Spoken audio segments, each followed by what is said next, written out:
Et plus tard aussi, les rénovateurs féministes de la fin du XVIIe siècle vont chercher à opérer un retour à l'espace théâtral élisabétain, dans sa simplicité et dans son dénuement. On peut citer par exemple en France Lignépo ou Jouvet et surtout Jacques Copeau. Ça très rapidement parce que je fais un pont avec le deuxième semestre. Donc c'est terminé pour les Anglais. Et maintenant, beaucoup plus de mal avec l'accent, vous allez voir. Donc il y a des hispanophones, ça a pris pour une idée. Un petit... oui. Pour être sûr, les trois types de théâtre. Les 3 ans. Les 3 ans théâtraux. Alors, en fait, il y en a 4. Il y a la tragédie, le drame historique, la comédie. Ce sont 3 genres qui se jouent dans les théâtres ouverts, dans les théâtres élisabétains, en rond, etc. Et le masque, c'est le 4e genre, mais qui lui se joue dans des espaces fermés, et plutôt privés, ou plutôt à la cour ou à l'aristocratie.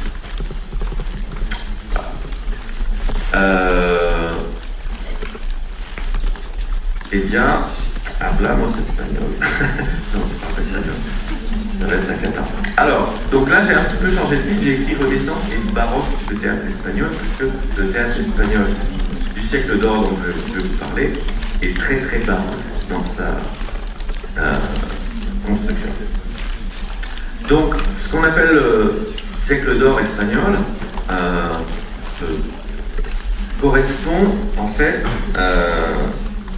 à la deuxième moitié du XVIe siècle et jusqu'à la fin du XVIIe siècle.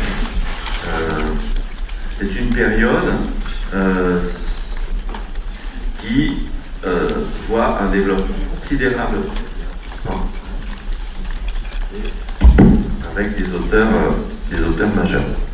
Donc, je vous en parlerai. Alors, je fais d'abord une petite introduction, justement sur le contexte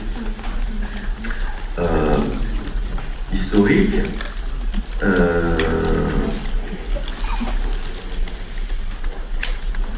Et je parlerai également des différents types de théâtre.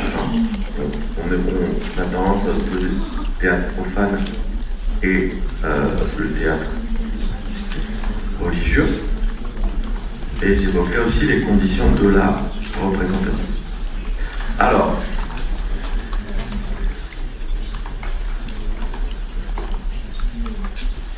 voilà un petit peu les différents éléments.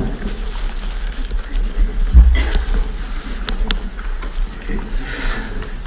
Donc je vais parler, et puis après j'ai deux principes. Alors donc je vous disais, le théâtre du siècle d'or, vous avez à peu près les 3 rois sont ceux qui ont régné sous le siècle d'or, les 3 Philippe, de Philippe II à Philippe IV. Ça délimite à peu près le siècle d'or, et qui correspond, oui.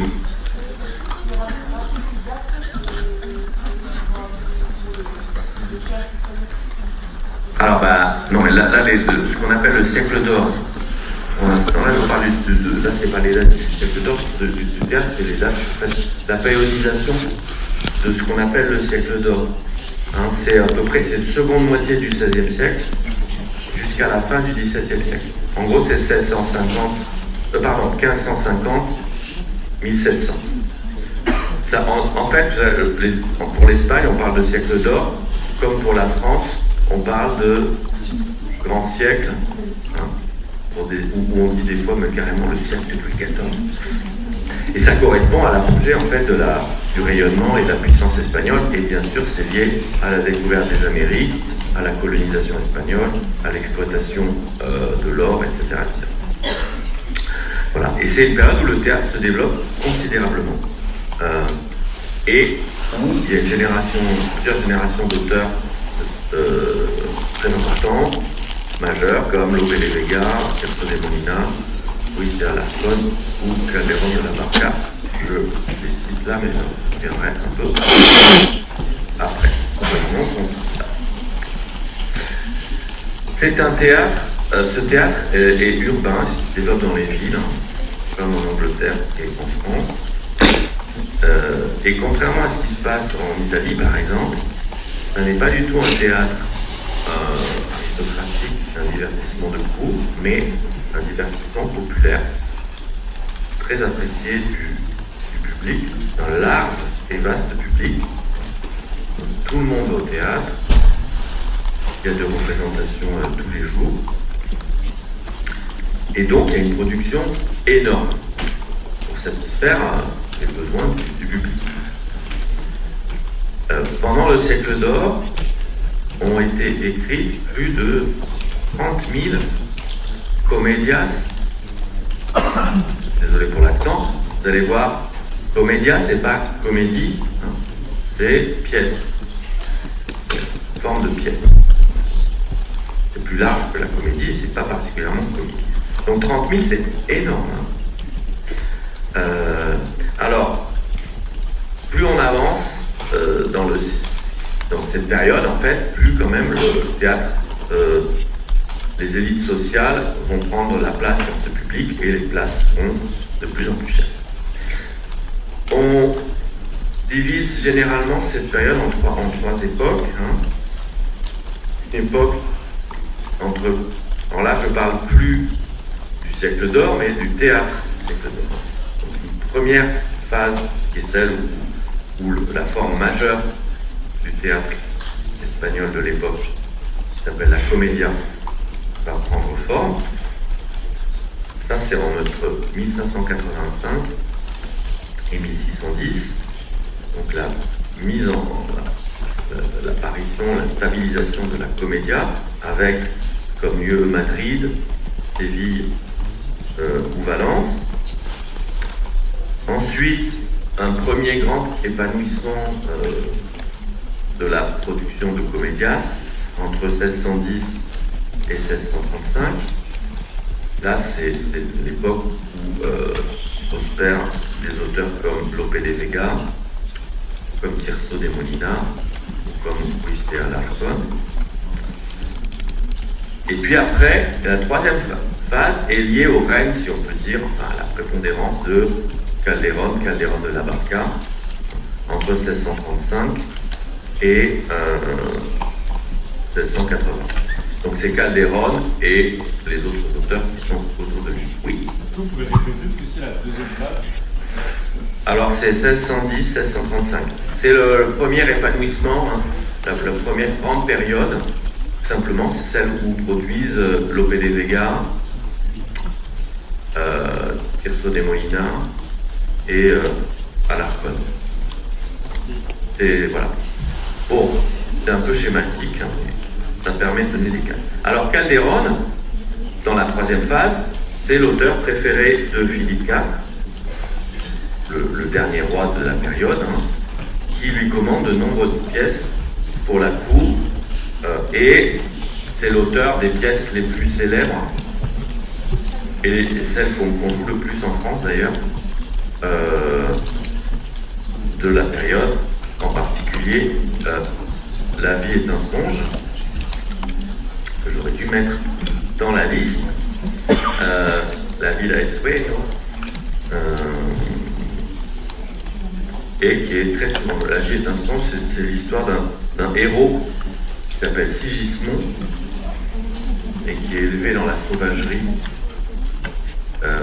Mais il est au départ un sauvage et puis il va être élevé pour devenir un roi et un sage. Et c'est une pièce qui est assez souvent mise en scène. D'une manière générale, ce répertoire magnifique n'est pas extrêmement joué en France.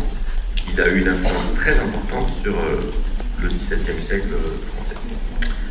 Alors, il y a deux formes principales de théâtre qui vont être jouées dans des lieux différents. Un théâtre profane, donc il n'y a pas de rapport avec la religion, enfin, en tout cas dans son organisation, et le théâtre religieux. Je vais commencer par évoquer le théâtre profane. Alors, les pièces de théâtre profane sont toutes appelées comédias. Donc là, il faut faire attention, ça ne veut pas dire comédie. Parce que les comédias couvrent plusieurs genres. La tragédie, le drame, au sens drame pastoral, et la comédie. Donc c'est un genre mixte, si vous voulez. Les comédias sont des pièces qui ont des thématiques récurrentes, qui sont l'honneur, l'amour et la jalousie.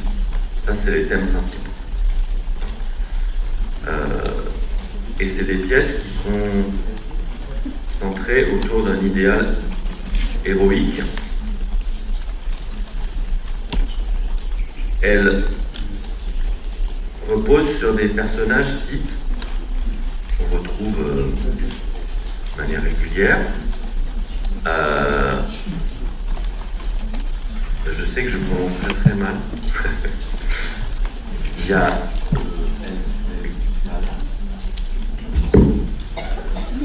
vous voyez, Galan, galant, lui c'est le noble cavalier séducteur. Ça vous fait peut-être penser à un personnage de Molière qui a son origine chez Tirso de Molina, Don Juan, Don Juan, une pièce de Tirso de Molina qui s'appelle pas Don Juan, la pièce de Tirso de Molina s'appelle Le trompeur de Séville. El Burlador de Sevilla. Excusez-moi pour l'accent. Il n'y a pas quelqu'un qui parle espagnol dans la salle. Bon. L'année dernière, il y avait une étudiante Erasmus, alors elle a dit tous les textes, c'était très intéressant. Donc, le galant, le noble cavalier séducteur, El Barba, du cas une barbe, quoi. Le roi, le père. En français, il y a une vieille expression, on dit le barbon. La dame, donc elle, c'est la dame, quoi. Et l'épouse, la sœur et la fille. Et puis un personnage original, magnifique dans La vie est un songe, qui s'appelle le bouffon, et El Gracioso. El Gracioso, c'est la figure du bouffon. Voilà, ça c'est les 4 personnages récurrents. Ces comédias vont inspirer très profondément la première phase de la dramaturgie du XVIIe siècle français, notamment des pièces des années 1630-1640, plusieurs pièces de Corneille, comme le Cid ou le Menteur, ou les pièces de Rotrou. Je vous en parlerai la prochaine fois. Ou peut-être cette fois-ci, si je vais assez. Donc voilà pour les comédias. Donc s'il faut retenir des auteurs, c'est Lope de Vega. Enfin, c'est les 4, vous voyez, Tirso de Molina, Moisés Alarcón, Calderón de la Barca, La vie est un songe de Calderón, le trompeur de Séville de Molina. Alors, ce théâtre de comédias se joue dans un dispositif spécifique qu'on appelle le choral. Le choral, un choral des comédias, de plusieurs chorales des comédias. Alors, c'est un mot qui ressemble à cour, et effectivement, c'est la transformation d'un bâtiment dans lequel on pouvait jouer au XVIe siècle, qui étaient des cours d'auberge, des patios, cours centrales des maisons et des auberges, des patios. Ça, c'était au XVIe siècle, avant qu'on construise des lieux vraiment spécifiques. Et c'est cette architecture qui va servir à la construction des chorales. Je vais vous donner deux images. Donc, avant qu'il y ait les chorales, on prenait des cours d'auberge, des cours de grande maison, on dressait des tréteaux dans un des coins et on jouait dessus. Et c'est ce dispositif qui est ce système-là qui est à l'œuvre dans le choral tel qu'il se construit. Alors ça, c'est un exemple, le choral du Prince à Madrid, qui est un des chorals importants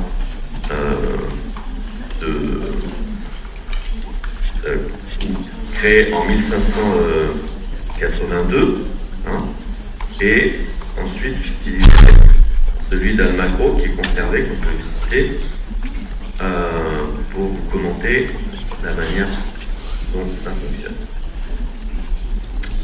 Voilà. Donc en fait, bon, le principe, vous voyez, c'est assez simple, c'est que d'un côté il y a la scène, et les trois autres côtés, ils servent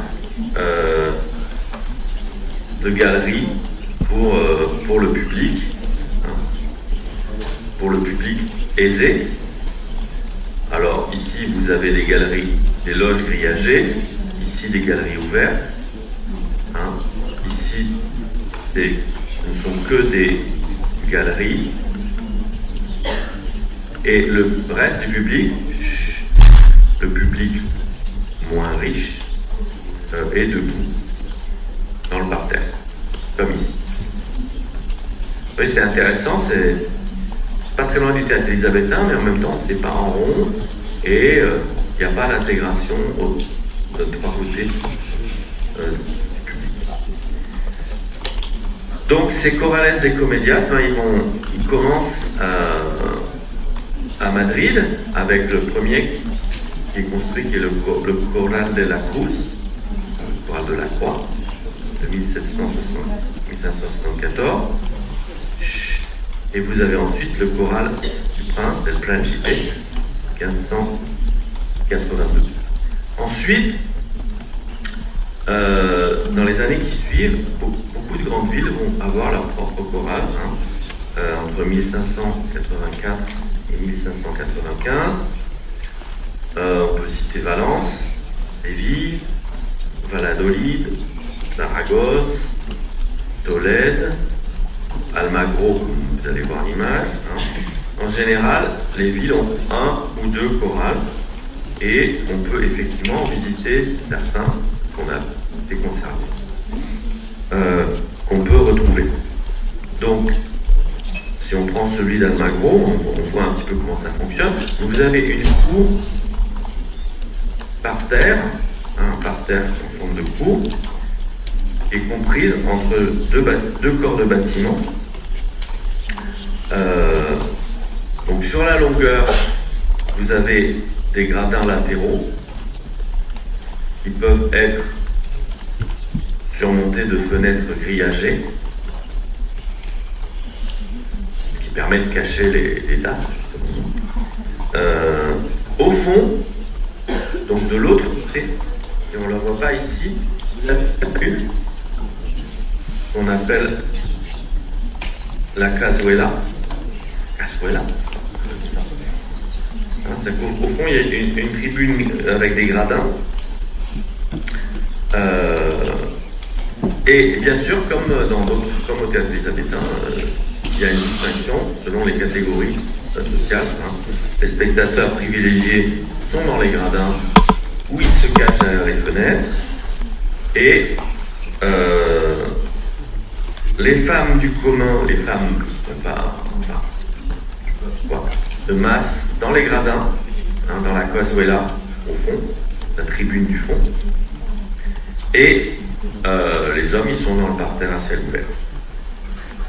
Vous avez une bâche qui est tendue au-dessus du patio, qui donne un peu d'ombre aux spectateurs, et la scène est installée à une extrémité du patio, contre le mur du bâtiment de fond.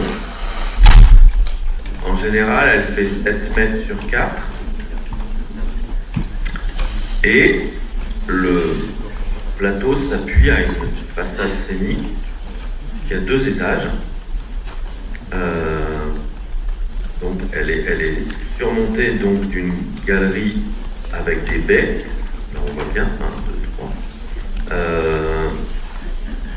Et donc au sous-sol, il y a une trappe qui communique avec le plateau. et une ouverture centrale qui donne accès au vestiaire. Là, il y en a deux, mais qui permet aussi des apparitions, souvent par un rideau,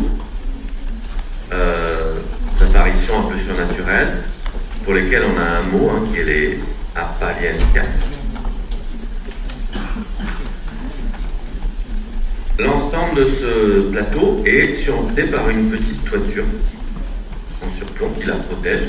Et ça ressemble un petit peu à l'espace scénique du théâtre élisabétain. Vous avez aussi le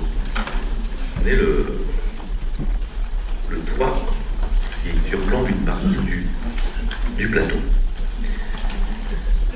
Alors, les indications du texte suffisent à spécifier le lieu de l'action avec le costume. C'est comme dans le théâtre élisabétain. On n'a pas besoin de décor, on va utiliser ta structure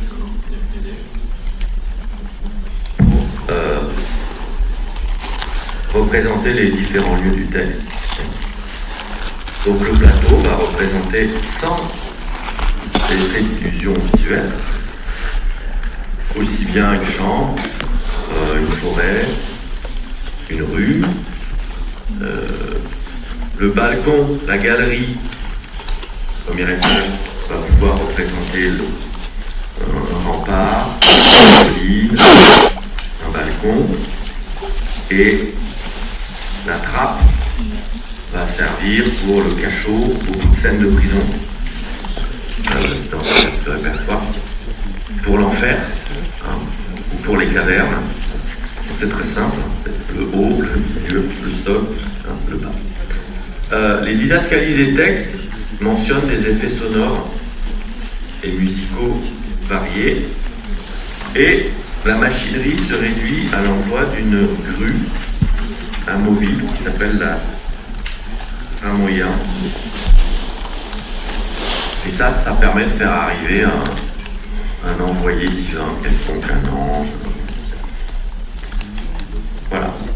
Voilà pour le dispositif scénique et la scénographie. Donc on est comme dans le théâtre élisabétain, on est dans un théâtre de la convention et pas dans un théâtre de la mimésis visuelle et d'illusion picturale, qui est plus réservé à l'esthétique italienne, d'inspiration italienne. Ça, vous l'avez compris. Donc, dans un choral des comedias, les représentations sont des spectacles complets qui comportent des parties chantées et dansées. La séance a lieu l'après-midi et dure 2 à 3 heures avec des pauses très courtes. La scène ne devait pas rester vide et les spectacles s'enchaînent. Donc voilà comment se compose une séance. Ça commençait par un prologue en vers qu'on appelait la loa. C'est une sorte de prologue parade qui annonce le sujet de la pièce, et la troupe fait l'hommage de la pièce au spectateur. Petit prologue initial. Après, vous avez la comédia. Les comédias sont structurés en journées.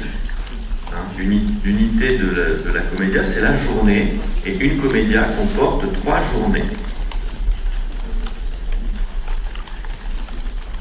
Entre la première et la deuxième journée, vous avez un intermède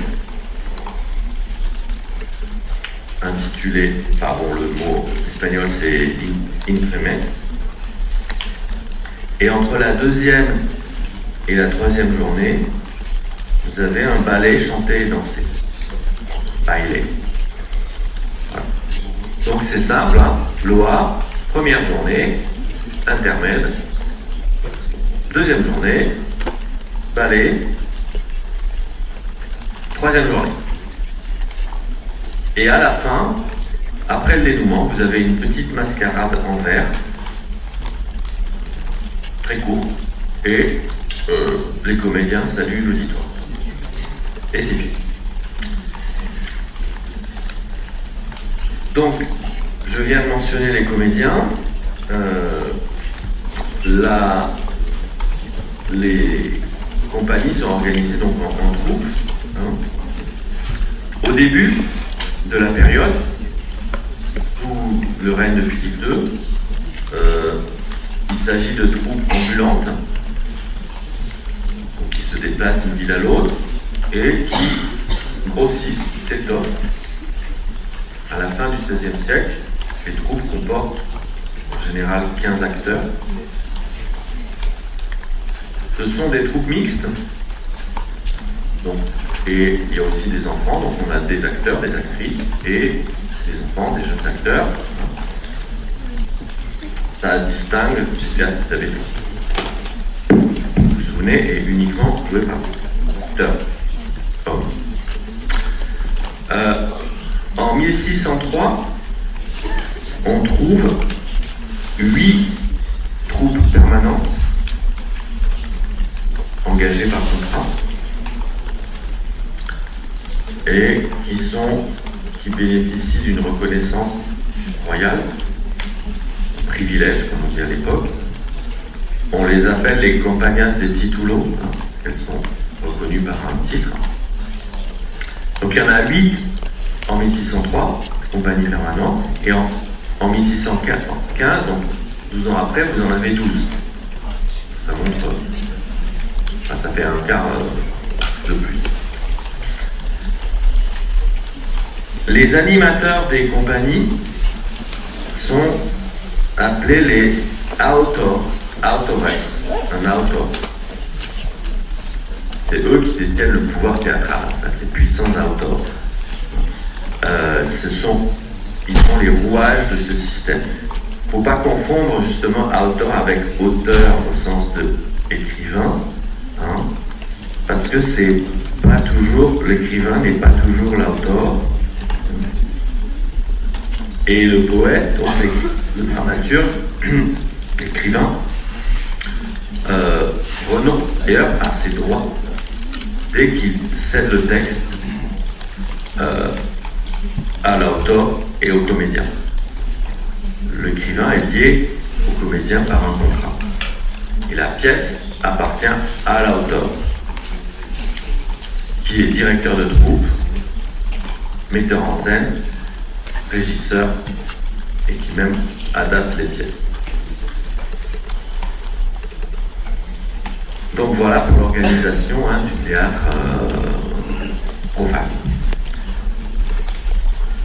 J'en viens maintenant, pour terminer, à évoquer le théâtre religieux, le théâtre hors du choral. Donc, en fait, on distingue le théâtre dans le choral et le théâtre hors du choral. Donc les pièces religieuses, à l'époque, sont assez nombreuses et elles ont un nom un peu particulier que j'aime beaucoup, qui est l'auto sacramental. Alors, auto sacramental, je vais vous expliquer ce que c'est. Ça n'a rien à voir avec l'auto. Auto, c'est acte. C'est un acte sacramentel. C'est ça que ça veut dire littéralement. Ces pièces qui vont être jouées dans les villes, elles ne sont donc pas jouées dans les chorales, elles sont jouées devant les églises ou sur des places et sur des chariots, des grands chariots décorés qui sont placés dans les églises ou placés dans les places, qui sont mobiles. Et ces spectacles, les autos sacramentales, sont joués à une date précise. Ils sont joués à l'occasion de la fête Dieu.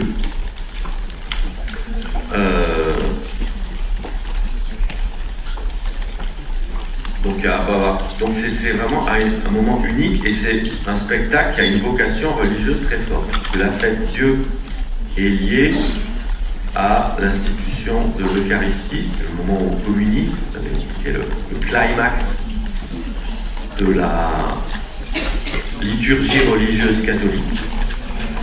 Et l'acte sacramental, est une sorte de célébration de cet acte de l'Eucharistie. Donc c'est très très lié à la religion, et pas oublier que l'Espagne est très catholique, que c'est là que l'Inquisition à cette époque est la plus puissante, c'est aussi là que sont nés les jésuites. Donc c'est un théâtre à vocation propagandiste extrêmement puissant. Donc ces autos sacramentales, en fait, ils vont en un acte développer un thème ou une question religieuse ou théologique. Il s'agit de pièces qui illustrent de manière allégorique une question abstraite. Par exemple, on prend un exemple de Calderón. Calderón a écrit beaucoup d'autres sacramentales, qui a été monté par Christian Schiaretti à la Comédie Française il y a déjà quelques années. Je ne sais pas si vous étiez né. C'est un super spectacle avec Audrey Bonnet dans le rôle du corps. Une pièce qui s'appelle Procès en séparation de l'âme et du corps. Ça, c'est une allégorie de la mort en fait, mais sous la forme d'un procès où l'âme et le corps vont se séparer comme s'ils divorçaient, quoi. Vous voyez, il y a le corps, personnage allégorique, et une sorte de fable allégorique à une application théorique après. Alors le grand chef-d'œuvre de l'auto sacramental, c'est une pièce de Calderón qui s'appelle Le Grand Théâtre du Monde, El Gran Teatro del Mundo, qui est une sorte de figuration allégorique de la vie et de la mort dans une perspective religieuse. La pièce se termine par une Eucharistie, par la présentation du sacrement du pain et du vin, etc., la célébration de la résurrection du Christ, comme tous les autres sacramentales. Mais la fable est la suivante. Vous avez, elle est centrée autour d'une compagnie de théâtre, avec un auteur qui va faire jouer une pièce. La pièce s'appelle Le Grand Théâtre du Monde. Donc il va convoquer le monde, qui est en fait le théâtre ou le metteur en scène, et puis les personnages qui vont jouer sur ce théâtre, le monde. Ces personnages sont le riche, le pauvre, la beauté, la sagesse. Chacun va se voir donner un rôle, le jouer, et à la fin, ils vont être récompensés ou châtiés selon s'ils ont bien joué ou mal joué leur rôle. Et c'est l'auteur qui va les récompenser. Donc, et la scène est organisée autour d'un berceau et une tombe. C'est-à-dire que leur rôle, ils vont le jouer entre le berceau et la tombe. Vous voyez, le théâtre, en fait, l'organisation d'une comédia, par exemple, est utilisée comme une fiction allégorique pour parler de la vie humaine dans une perspective religieuse. C'est-à-dire, vous naissez, on vous attribue un rôle, vous allez être riche, vous allez être pauvre, vous allez être sage, c'est-à-dire c'est une norme, la sagesse. Vous allez être belle, il y a le roi aussi, et puis à la fin vous irez en paradis ou en enfer. Donc c'est une pièce assez magnifique. Voilà, alors je termine, là ça me donne une transition. Le du monde, c'est des pièces plus baroques qui soient, c'est complètement le règne du théâtre comme monde et du monde comme théâtre. La période de la Renaissance, à de multiples égards, et en particulier en Angleterre et en Italie, avec le théâtre à l'italienne, mais aussi en Espagne, avec les thématiques des comédias, ont souvent une dimension esthétique qui est proche de l'idée du baroque. L'idée du baroque, bon, en fait, c'est une notion qui est tardive, qui apparaît au XIXe siècle, et un certain nombre de productions artistiques qui mettent en évidence la profusion et l'idée d'illusion. Et dans la période baroque, il y a une métaphore qui revient très régulièrement, qui est celle de ce qu'on appelle le theatrum mundi, en latin, le théâtre du monde. C'est l'idée que le théâtre représente le monde, est à l'image du monde. Et que le monde, à l'inverse, est un théâtre.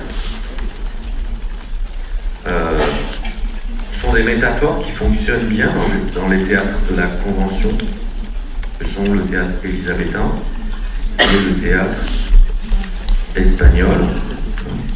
Donc, le monde est comme un théâtre, un jeu d'apparence et d'illusion, mais le théâtre est aussi un monde. Et donc, on peut mettre en relation un certain nombre d'éléments, oui.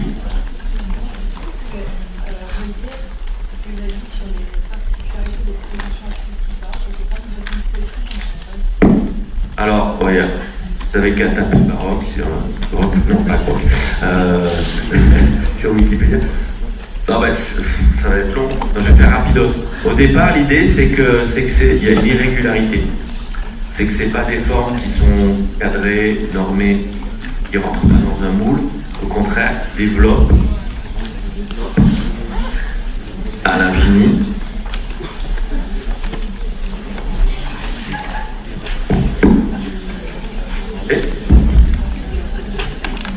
Et là, ça va. Donc voilà. Donc ça se développe, ça jaune. Il y a des formes dans tous les sens. Par exemple, une forme typique du baroque, quand vous entrez dans une église baroque, c'est le trompe-l'œil. C'est-à-dire que et aussi la multiplication des représentations. C'est-à-dire que vous allez avoir plein de statues partout. Il va y avoir de l'or, ça bourgeonne dans tous les sens. Et puis vous allez avoir un trompe-l'œil. Du coup, vous aurez l'impression que les images, enfin que la réalité se construit à l'infini, alors qu'en fait c'est du faux, c'est du toc. Voilà. Donc il y a cette idée de la profusion des formes, de leur bizarrerie, et aussi de l'illusion et de l'apparence. C'est-à-dire que vous pouvez plus faire la distinction entre l'apparence et la réalité. Donc en fait, comme si le théâtre pour ça est parfait, parce que vous êtes typiquement entre les deux. Et l'autre élément de la vision baroque, c'est que justement, elle est très théâtrale. Donc on peut dire que le monde est un théâtre. Et inversement, on va pouvoir dire que le théâtre est un monde.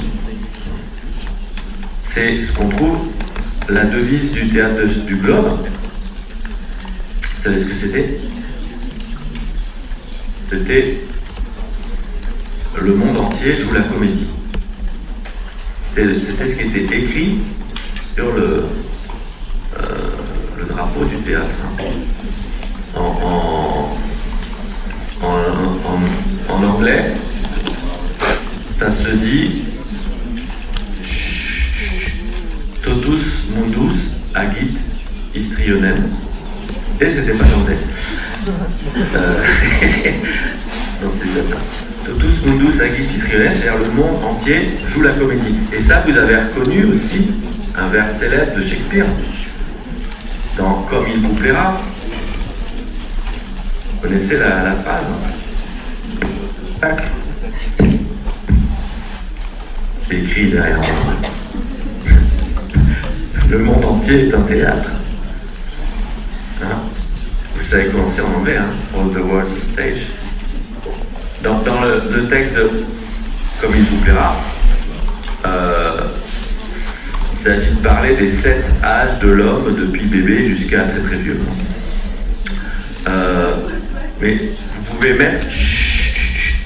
mettre en rapport cette phrase avec celle de Calderon dans La vie est un songe, qui revient plusieurs fois. Ça se répète plusieurs fois.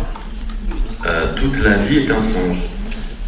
Je peux même le citer en espagnol. C'est toda la vida es sueño y los sueños son. Toute la vie est un songe et les songes ne sont que des songes. C'est répété plusieurs fois dans La vie est un songe.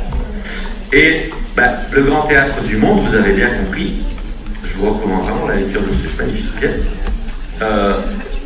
de La vie est un songe aussi d'ailleurs. Certains le font, le grand théâtre du monde, en cours.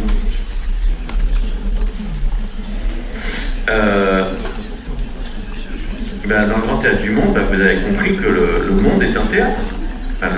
Le théâtre, c'est le monde. Voilà. Une espèce de confusion magnifique. Voilà, bon. Ça va? Suivez. Moi, je suis plus trop, mais... Alors, on va commencer. Ça va être moins drôle.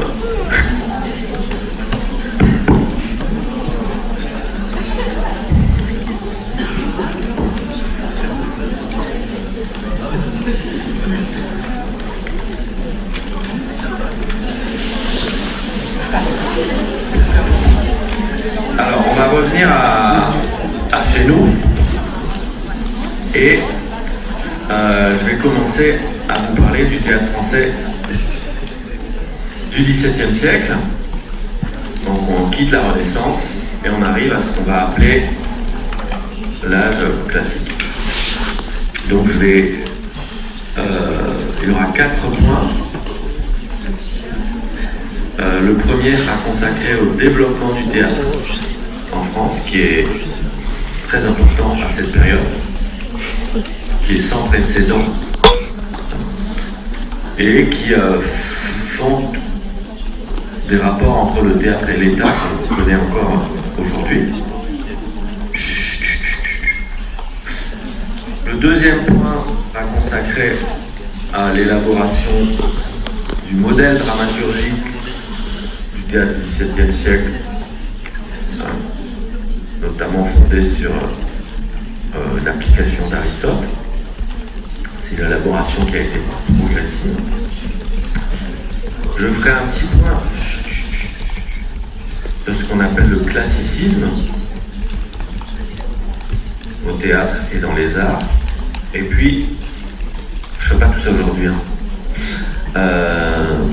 Je ferai ensuite un petit panorama des genres et des auteurs principaux du théâtre classique, qui est le théâtre le plus important de la période. Alors, le premier point sur le développement sans précédent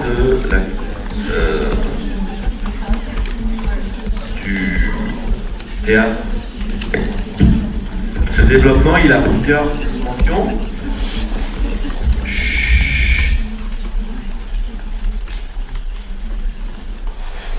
Il a plusieurs facteurs et plusieurs aspects. J'en ai listé 4, comme vous pouvez voir. Le premier point, c'est l'action de l'État, qui est déterminante. Le deuxième point, c'est la présence de nombreux auteurs de théâtre en plusieurs générations d'auteurs dramatiques au XVIIe siècle. Le troisième point, c'est le début d'une sédentarisation du théâtre à Paris, c'est-à-dire que vous avez des troupes et des lieux qui vont se fixer. Et le dernier point, c'est le développement, aller au développement des techniques du décor, enfin, la spécificité de la scénographie et de l'esthétique théâtrale française au début de la période. Alors, donc je vais maintenant passer au premier point. Donc l'action de l'État. Qu'est-ce qui est déterminant dans l'action étatique par rapport à l'évolution du théâtre français? C'est lié en fait à Louis. Donc il règne de 1610 à 1643. Alors si vous parlez, moi j'arrête. Hein. Ok. Et en particulier à Richelieu. Louis XIII et Richelieu sont passionnés de spectacle. Et Richelieu, donc vous savez, Richelieu, hein, c'est le cardinal de Richelieu, hein, qui était Premier ministre, qui a un pouvoir très important. Et il va favoriser le théâtre. Il va faire des commandes à des auteurs, leur donner des pensions. Alors, le mot pension, aujourd'hui, on l'appellerait autrement. Hein. Aujourd'hui, on parle de subvention. Mais c'est la même chose. C'est-à-dire que c'est l'État qui donne de l'argent à un auteur pour qu'il puisse écrire. Donc, des commandes, des pensions à des auteurs,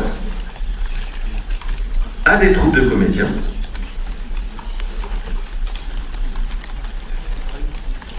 Richelieu également fait construire à ses propres frais personnels une magnifique salle de théâtre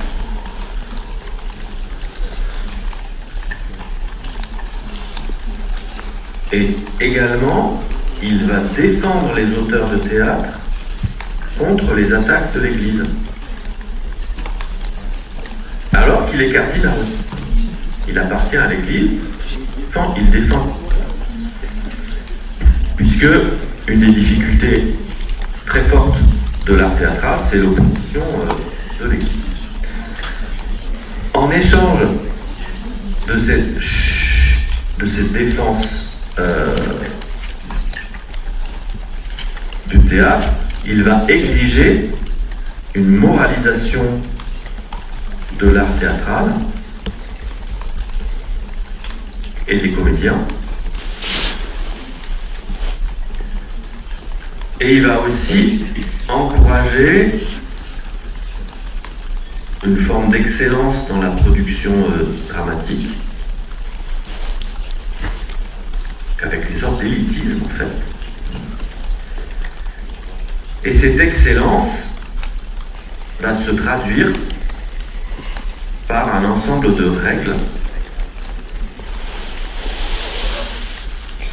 que les auteurs dramatiques devront observer.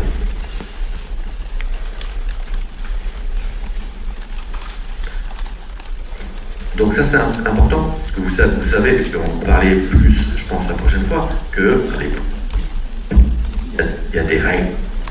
Des règles, donc les règles, elles ont été imposées d'en haut par Richelieu.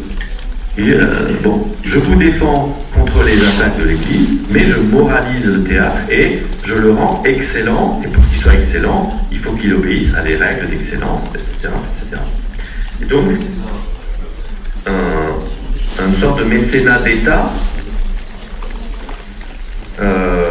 qui est favorable à l'épanouissement du théâtre, mais qui le réglemente aussi. Donc ça a commencé sous Richelieu, et donc Louis XIII, et ça va se poursuivre sous Louis XIV, de façon encore plus sélective. Louis XIV va pratiquer une sélection personnelle sur la production théâtrale, en employant des gratifications, donc en payant des gens, en développant des postes honorifiques. Louis XIV va orienter la production théâtrale.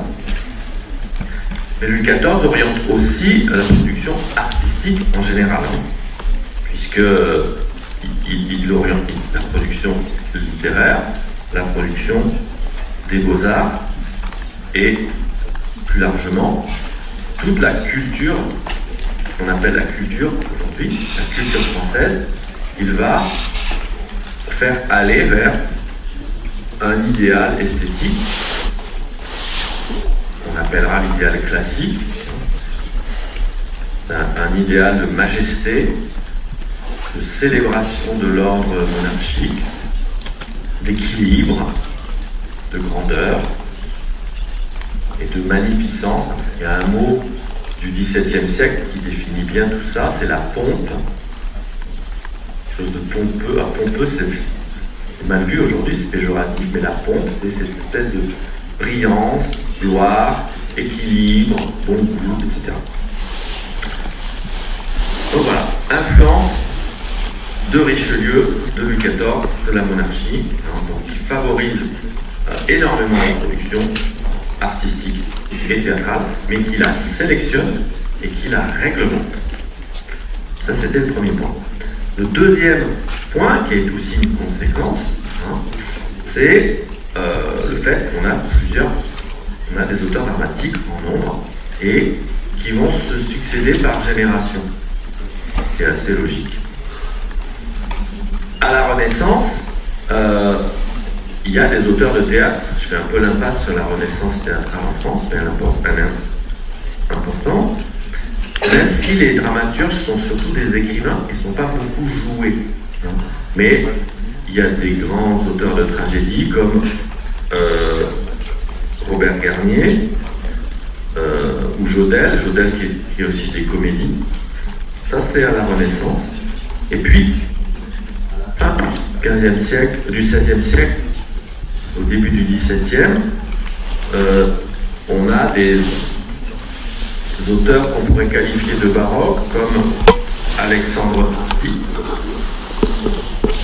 auteur bien oublié, et qui a beaucoup produit, et écrivait pour une troupe,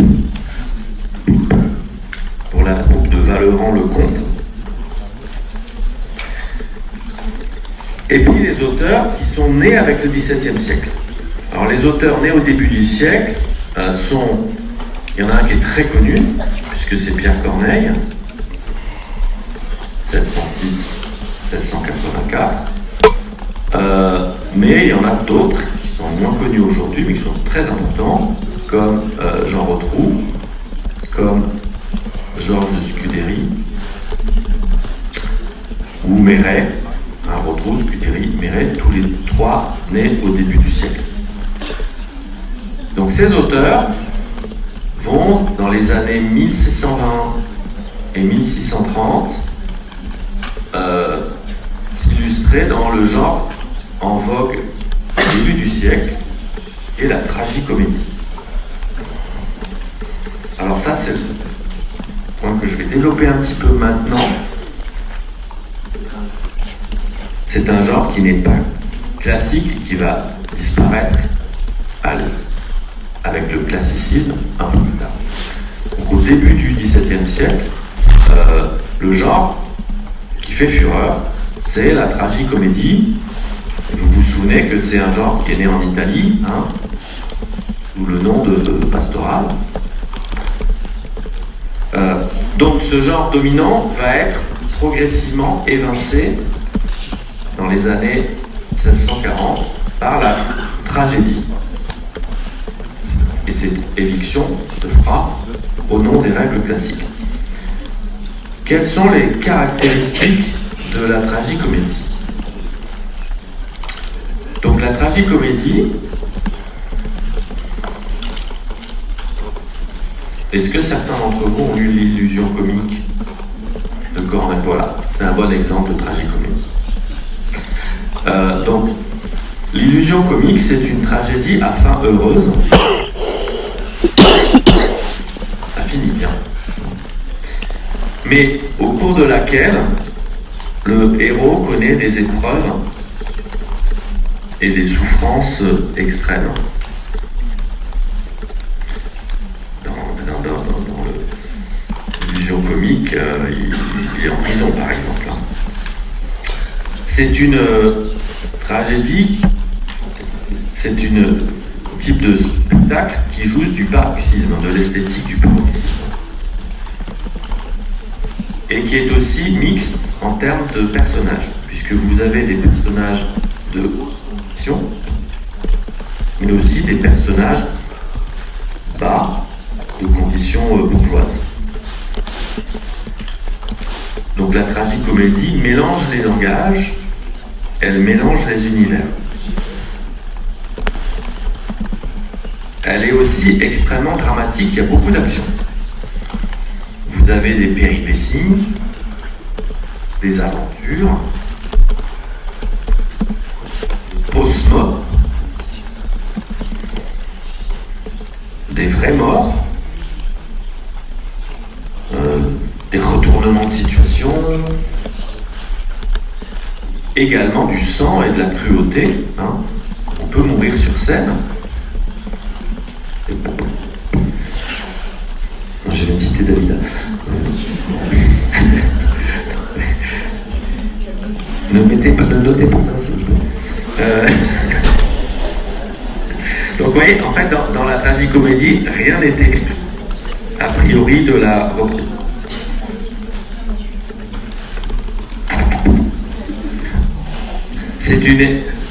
Donc c'est un type de pièce qui repose sur une esthétique du spectaculaire, également, et ça c'est important, une esthétique de l'illusion. C'est vraiment une esthétique baroque. Les personnages sont trompés, ou bien les spectateurs sont trompés. Ils sont abusés par ce qu'ils voient. Et on a des personnages déguisés, des travestissements, puis à la fin les masques vont tomber. Résolu. Cette tragicomédie a pour principe en fait le plaisir du spectateur, qui est considéré comme le but premier du théâtre. Il s'agit d'enchanter le spectateur. Donc ça c'est un peu les caractéristiques de ce premier théâtre français du XVIIe siècle, qui a du coup des relations avec le théâtre élisabétain, et surtout avec la commedia espagnole, dont les auteurs français s'inspirent beaucoup. Voilà. Donc, si vous voulez vraiment avoir une idée de tragicomédie, tout simplement de lire l'illusion comique, parce que c'est aussi une pièce très baroque qui repose sur des jeux d'illusion, à commencer par le début, parce qu'il y a aussi une pièce dans la pièce. Vu que c'est un père qui a perdu la trace de son fils, qui vient trouver un magicien. Le magicien ouvre le fond de sa caverne et lui fait voir ce qui est arrivé à son fils. Donc c'est une illusion. Voilà, donc en fait, on identifie aujourd'hui la tragicomédie du début du XVIIe siècle à l'esthétique baroque, pour l'opposer à celle qui va le théâtre classique. Voilà, je vais juste terminer en disant que cette première génération dont je viens de parler, Corneille, Rotrou, Scudéry, Méret, va continuer à écrire sous le règne de Louis XIV, mais va s'adapter aux modifications du goût du public et des exigences des théoriciens. Donc va être obligé de se couler dans le moule classique. Alors, vous avez une nouvelle génération, et j'en parlerai la prochaine fois, je pense. Ça suffit comme ça. Donc, je vais sur la génération, et puis il me reste